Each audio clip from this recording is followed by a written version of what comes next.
പുതിയൊരു വീഡിയോ ബ്ലോഗിലേക്ക് സ്വാഗതം. അപ്പൊ തമിഴിലുണ്ടപ്പോ ഞാൻ പ്രത്യേകിച്ച് കാര്യങ്ങൾ എടുത്ത് പറയേണ്ട ആവശ്യമൊന്നുമില്ല. ഏകദേശം കൊണ്ട് കുറച്ച് പേർക്ക് മനസ്സിലായിട്ടുണ്ടാവും. അപ്പൊ ഇത് ഇപ്പൊ ചിലർ ഈ തമിഴിൽ കണ്ടിട്ട് അതിപ്പോ നമുക്കൊന്നും നടക്കില്ല, നമ്മുടെ ഹോം പൂളിയാണ്, ഒരു പ്രശ്നം ഉണ്ടാവില്ല എന്ന് വിചാരിച്ചിരിക്കുന്നവർ മണ്ടന്മാർ എന്ന് വേണമെങ്കിൽ പറയാം. ഓക്കെ, ഈ ഒരു വീഡിയോ കാണുമ്പോൾ കൂടുതൽ അത് മാത്രമല്ല, ഇതിന്റെ താഴത്തെ ഒരു പെറ്റീഷൻ നമ്മൾ ഡിസ്ക്രിപ്ഷനിൽ കൊടുത്തിട്ടുണ്ട്. അതൊന്ന് സൈൻ ചെയ്ത് സപ്പോർട്ട് ചെയ്യും. ഏകദേശം 4000-ഓളം സൈൻ കിട്ടിയിട്ടുണ്ട്. അതിന് ബ്രിട്ടീഷ് സിറ്റിസൺ ആവണമെന്നില്ല, പൗരത്വം കിട്ടണമെന്നില്ല, PR കിട്ടണമെന്നൊന്നുമില്ല. നിങ്ങൾ UK യിലുള്ളവരാണെന്നുണ്ടെങ്കിൽ നിങ്ങൾക്ക് സൈൻ ചെയ്യാൻ പറ്റും. നിങ്ങൾക്ക് വീഡിയോ കാണുമ്പോൾ കൂടുതലായിട്ട് മനസ്സിലാവും. ഇപ്പോൾ ഇതേപോലെ തന്നെ ഇപ്പൊ നിങ്ങൾ ഈ ഒരു പെറ്റീഷൻ ലിങ്ക് നിങ്ങളുടെ വന്നിട്ടുണ്ടാവും, തിരിഞ്ഞു പോലും നോക്കിയിട്ടുണ്ടാവില്ല പലരും. കാരണം എന്ന് വെച്ച് കഴിഞ്ഞാൽ നമുക്കൊന്നും വരില്ലല്ലോ, നമ്മുടെ ഹോം 5 സ്റ്റാർ A സ്റ്റാർ എന്നൊക്കെ പറഞ്ഞിട്ടിരിക്കുന്ന ആൾക്കാരില്ലേ. തീർച്ചയായിട്ടും ഈ കാര്യങ്ങൾ മനസ്സിലാക്കുക. ഇന്നല്ലെങ്കിൽ നാളെ നിങ്ങൾക്ക് ഒരു പണി വരും.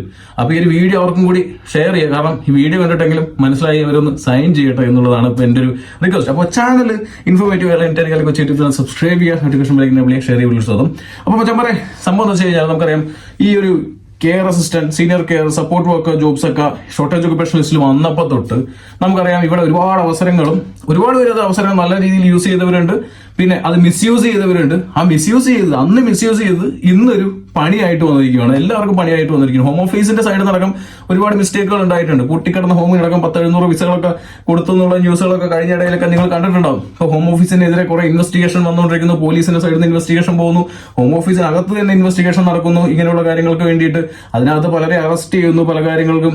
അപ്പോൾ ഈ ഒരു സംഭവം ഉള്ളത് കൊണ്ട് തന്നെ ഈ ഇൻവെസ്റ്റിഗേഷൻ കെയർ ഹോമുകളിലേക്കും അത് നടക്കുന്നു, കെയർ ഹോമുകളിലേക്ക് എത്തുന്നു. കെയർ ഹോമുകളിലേക്ക് അതുപോലെ തന്നെ ഹോം ഓഫീസിന്റെ HR ടീമൊന്നും ഒക്കെ ഇൻവെസ്റ്റിഗേഷൻ വരുന്നു, ഇൻസ്പെക്ഷൻ വരുന്നു, ഇന്റർവ്യൂസ് നടത്തുന്നു, ഹോമിന്റെ ലൈസൻസുകൾ പോകുന്നു. അതൊരു വശം നടക്കുന്നുണ്ട്. അതിനു പുറമെ ഈ ഹോമിലുള്ളവരുടെ ചില അതായത് ഒറ്റപ്പെട്ട സംഭവങ്ങൾ കാരണം അതൊരു വലിയ പ്രശ്നമാക്കിയിട്ട് ഹോമിനെതിരെ കംപ്ലൈന്റ് കൊടുത്ത് ലൈസൻസുകൾ പോകുന്ന മറ്റൊരു കേസ് നടക്കുന്നു. പിന്നെ ഈ കെയർ ഹോമിന്റെ ഈ പറഞ്ഞ ക്വാളിറ്റിയോ കാര്യങ്ങളോ ഇതൊക്കെ ആൾക്കാരെ റിക്രൂട്ട് ചെയ്യാൻ വേണ്ടി മാത്രം ഉണ്ടാക്കി വെച്ച കെയർ ഹോമുകളുണ്ട് പലതും. അപ്പൊ അതിനകത്ത് ആൾക്കാർ റിക്രൂട്ട് ചെയ്ത് കഴിഞ്ഞിട്ട് അവര് പൊടിയും തട്ടി ഒരു കാര്യം ഫോളോ അപ്പ് ചെയ്യാതെ CQC പോലും മര്യാദയ്ക്ക് ഇൻസ്പെക്ഷനുകളൊന്നും മെയിൻറ്റെയിൻ ചെയ്യാതെ നടന്നു പോകുന്ന ഒരുപാട് പേരുടെ പണികൾ ആ വശത്ത് പോകുന്നു. ഒരുപാട് പണികൾ പോകുന്നുണ്ട്.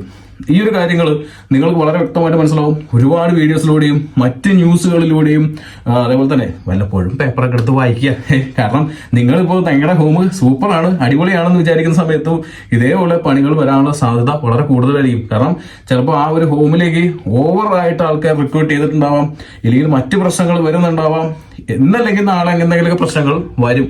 ആ സമയത്ത് നമ്മൾ ഇതേപോലെ ഇപ്പൊ നമുക്കറിയാം, ഇപ്പൊ ഒരു ലൈസൻസ് പോയി കഴിഞ്ഞാൽ ഇല്ലെങ്കിൽ നിങ്ങളൊരു വിസ പോയി കഴിഞ്ഞു കഴിഞ്ഞാൽ നമുക്ക് എല്ലാവർക്കും അറിയാം ഒരു 60 ദിവസമൊക്കെ സമയം തരുള്ളൂ. 60 ദിവസത്തിനകത്ത് നമുക്കൊരു വിസ കണ്ടുപിടിക്കാനോ കാര്യങ്ങളൊന്നും ഇവിടെ പോസിബിൾ ആയിട്ടുള്ള കാര്യമല്ല. അപ്പോൾ സംഭവം വെച്ചാൽ അങ്ങനെ ഒന്നും വരാതിരിക്കട്ടെ എന്നാണ് നമ്മൾ ഫസ്റ്റ് തന്നെ പ്രാർത്ഥിക്കുന്നത്. ആർക്കും അങ്ങനെ ഒരു അവസ്ഥ വരാതിരിക്കട്ടെ എന്നുള്ളത്. അപ്പോൾ സംഭവം എന്താണെന്ന് വെച്ച് കഴിഞ്ഞാൽ പെറ്റീഷൻ ഒന്ന് സൈൻ ചെയ്ത് എല്ലാവരും കൊടുക്കുക. ഇപ്പൊ വരുന്ന ഒരു ന്യൂസ് എന്ന് വെച്ച് കഴിഞ്ഞാൽ ഹോം ഓഫീസിന്റെ സൈഡിൽ നിന്ന് തകൃതിയായിട്ടുള്ള ഇൻവെസ്റ്റിഗേഷൻ നടക്കുന്നുണ്ട്. ഏത് ഹോമുകളിലേക്കും അത് വേണമെങ്കിൽ നീളം. ആ ഓരോ ഇൻഡിവിജ്വലിനെ സംബന്ധിച്ചിട്ടും ചിലപ്പോൾ അതേപോലുള്ള ഒരു ഇൻവെസ്റ്റിഗേഷൻ വരാനുള്ള സാധ്യത വളരെ കൂടുതലാണ്. അതൊരു വശം. മറ്റൊരു വശം എന്ന് വെച്ച് കഴിഞ്ഞാൽ പഴയ നമുക്കറിയാം വിസകൾ ഒരു സമയത്ത് കൊടുത്തു തുടങ്ങിയപ്പോൾ 3 ഇയർ വിസകൾ ആണ് കൂടുതലും കൊടുത്തു കൊടുത്തിരിക്കുന്നത്. ഇപ്പോൾ ഒരു പ്രശ്നം പലരുടെയും ഈ 3 ഇയർ വിസ റിന്യൂ ചെയ്യാൻ സമയമായിട്ടുണ്ട്. എന്നാൽ ഈ 3 ഇയർ വിസ റിന്യൂ ചെയ്യാനായിട്ട് ചില കെയർ ഹോമുകൾ സമ്മതിക്കുന്നില്ല എന്നുള്ള ന്യൂസ് ഉണ്ട്. പിന്നെ മറ്റൊരു കാര്യം എന്ന് വെച്ച് കഴിഞ്ഞാൽ ഹോം ഓഫീസ് ഈ പറഞ്ഞ റിന്യൂ ചെയ്യാനായിട്ട് പുതിയ അവരുടെ അവർ കൊടുത്തിരിക്കുന്ന ഡീറ്റെയിൽസും ഡാറ്റയൊക്കെ പരിശോധിച്ചിട്ട് അവിടെ ഈ ഒരാളെ ആവശ്യമുണ്ടോ എന്ന് ചിന്തിച്ച് ചെക്ക് ചെയ്തിട്ടൊക്കെയാണ് പുതിയ വിസകൾ റിന്യൂ ചെയ്യാൻ കൊടുക്കുന്നത് എന്നുള്ളത് പല ഏജൻസികളുടെ കയ്യിൽ നിന്നും, അത് മാത്രമല്ല പല കെയർ ഹോമുകളൊക്കെ നടത്തുന്ന ആൾക്കാരുടെ കയ്യിൽ നിന്നുള്ള ചില വിവരങ്ങളുടെ പുറത്താണ് ഈ ഒരു വീഡിയോ ചെയ്യുന്നത്. അപ്പോൾ ഇപ്പൊ 3 ഇയർ വിസ എടുത്തവർക്ക് ചിലർക്ക് റിന്യൂ ചെയ്യാൻ പറ്റാത്ത അവസ്ഥയായിരിക്കുന്നു, അല്ലെങ്കിൽ അവസ്ഥയിലേക്ക് പോകുന്നു എന്നുള്ളതാണ്. ആ സമയത്തും നിങ്ങൾക്ക് ഇതാണ് പ്രശ്നം വരാൻ പോകുന്നത്. നിങ്ങൾക്കൊരു ജോലി പെട്ടെന്ന് തന്നെ കണ്ടെത്തേണ്ടതായിട്ട് വരും. അപ്പൊ ഈ ഒരു പെറ്റീഷൻ എപ്പോഴും നിങ്ങൾക്ക് ആവശ്യമുള്ള ഒരു കാര്യമാണ്. സോ ആ ഒരു പെറ്റീഷൻ ഇന്ന് നമ്മൾ ഒന്ന് പരിശ്രമിച്ചു കഴിഞ്ഞാൽ ചിലപ്പോൾ അതൊരു സംസാരമായി ഒരു പക്ഷേ ഗവൺമെന്റിന് എന്തെങ്കിലും ഒരു ദയവ് കാണിച്ചു വിട്ട് അവർ നമുക്ക് തന്നു കഴിഞ്ഞാൽ ഒരു 1 ഇയർ സ്റ്റേ ചെയ്യാനുള്ള ഒരു പോസിബിലിറ്റി, ഒരു ജോലി കണ്ടെത്താനുള്ള ഒരു പോസിബിലിറ്റി, മറ്റ് ഈ ജർമ്മനി പോലുള്ള രാജ്യങ്ങൾ കൊടുക്കുന്ന പോലുള്ള ഒരു സഹായം നമുക്ക് ഇവിടെ കിട്ടിയാൽ വളരെ ഉപകാരമായിരിക്കും എന്നുള്ളതാണ് മറ്റൊരു കാര്യം പറയാനുള്ളത്. അപ്പോൾ ഈ 3 ഇയർ വിസ എടുത്തവർക്ക് ഇപ്പൊ ഞാൻ പല പ്രശ്നങ്ങൾ വരുന്നുണ്ട്, റിന്യൂ ചെയ്യാൻ പറ്റുന്നില്ല.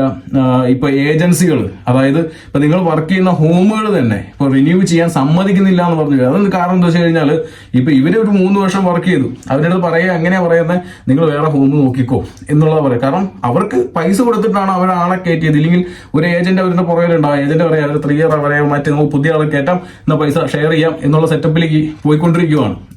അതിപ്പോ ഇനിയിപ്പോ 3 ഇയർ റിന്യൂ ചെയ്യാൻ പോകുന്നവർക്കൊക്കെ ഈ ഒരു പ്രശ്നം വരാനുള്ള സാധ്യത വളരെ കൂടുതലാണ്. അപ്പൊ അതുകൊണ്ട് തന്നെ നിങ്ങൾ മാക്സിമം ഒരു വിസ എടുക്കുമ്പോൾ 5 ഇയർ കിട്ടും നോക്കുക. അന്നത്തെ സാഹചര്യത്തിൽ 5 ഇയർ വിസകൾ കൊടുക്കുന്നതൊക്കെ വളരെ കുറവായിരുന്നു, കൂടുതലും 3 ഇയർ വിസയാണ് കൊടുത്തുകൊണ്ടിരുന്നത്. ഓക്കെ, അപ്പോ എന്തായാലും നിങ്ങൾ ആ ഹോമിന്റെ അടുത്ത് മര്യാദയ്ക്ക്, അതായത് നമ്മളിപ്പോ ഒരു 3 വർഷമൊക്കെ വർക്ക് ചെയ്യുമ്പോൾ ചിലപ്പോൾ അങ്ങോട്ടും ഇങ്ങോട്ടും ചിലപ്പോൾ പടലപ്പിടക്കങ്ങളും പലതൊക്കെ ഉണ്ടായിട്ടുണ്ടാവും. ഹോമുകളായിട്ട് പരമാവധി ഒരു സൗമ്യമായിട്ട് അങ്ങോട്ട് പോകാനായിട്ട് ശ്രമിക്കുക. കാരണം എന്ന് വെച്ച് കഴിഞ്ഞാൽ ചിലർക്ക് ഞാൻ UK എനിക്ക് ഇവിടെ ഒരുപാട് റേറ്റ്സ് ഉണ്ട്, അതാണ് ഇതാണെന്ന് പറഞ്ഞ് ഹോമിൽ ഒരു ഹുങ്ക് പിടിച്ച് നടക്കുന്ന ചില ടീംസ് ഉണ്ടാവും.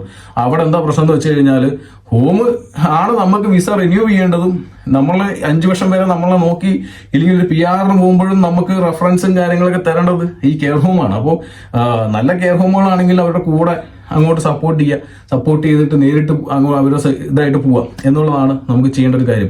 അപ്പോൾ പലരുടെയും വിസ ശരിക്കും പറഞ്ഞാൽ 3 ഇയർ വിസ എടുത്തവരുടെയൊക്കെ വിസ 3 ഇയർ കഴിഞ്ഞിട്ട് റിന്യൂ ചെയ്യൂ എന്നുള്ളൊരു ക്വസ്റ്റ്യൻ മാർക്കാണ്. അത് ഹോം ഓഫീസിന്റെ സൈഡിൽ നിന്ന് ഡിലേകൾ വരുന്നുണ്ട്, പല കാരണങ്ങൾ പറയുന്നുണ്ട്, കൊടുക്കാതിരിക്കുന്നതിന്റെയും ഇല്ലെങ്കിൽ അതങ്ങനെ ഒരു കാരണം ചില ഹോമുകളിലേക്ക് അവര് ആ ഒരു ഞാൻ പറഞ്ഞില്ലേ ഹോം ഓഫീസിന്റെ സൈഡിൽ നിന്ന് കുറെ മിസ്റ്റേക്കുകൾ പറ്റിയിട്ടുണ്ടെന്നുള്ളൂ. ചിലപ്പോൾ അങ്ങനെയുള്ള കാര്യങ്ങൾ കൊണ്ടായിരിക്കാം അത് നിർത്തുന്ന ഇല്ലെങ്കിൽ ഒരു ഇങ്ങനെയുള്ള ഇൻഫർമേഷൻ പുറത്തു വരുന്നത്. അപ്പോൾ അതുകൊണ്ട് തന്നെ മാക്സിമം നിങ്ങൾ ഈ പറഞ്ഞ കാര്യം 3 ഇയർ കഴിഞ്ഞിട്ട് നിങ്ങളുടെ വിസ റിന്യൂ ചെയ്യൂ എന്നുള്ള കാര്യങ്ങൾ മുന്നേ തന്നെ നോക്കാനുള്ള ഒരു സാഹചര്യം നിങ്ങൾ ഉണ്ടാക്കുക എന്നുള്ളതാണ്. അത് ഈ ഒരു ഇമ്പോർട്ടൻ്റ് ആയിട്ടുള്ള കാര്യം നോക്കുക. ഇപ്പോൾ 3 ഇയർ റിന്യൂ ചെയ്യുമ്പോൾ ലാസ്റ്റ് മിനിറ്റിൽ പോയിട്ട് അതെ ചേട്ടാ എൻ്റെ വിസ റിന്യൂ ചെയ്യാറായി ചെയ്യുമോ ചോദിച്ചു കഴിഞ്ഞാൽ ചിലപ്പോൾ അവർക്ക് വേറെ വല്ല പ്ലാൻ ഉണ്ടെങ്കിലോ അപ്പോൾ അതുകൊണ്ട് തന്നെ നിങ്ങളത് മുന്നേ കൂട്ടിയൊന്ന് ചോദിച്ച് മനസ്സിലാക്കി വെക്കുക. ഒരു പ്രശ്നം ഉണ്ടാവില്ലല്ലോ, റിന്യൂ ചെയ്യാൻ പറ്റുമല്ലോ എന്നുള്ള കാര്യങ്ങൾ.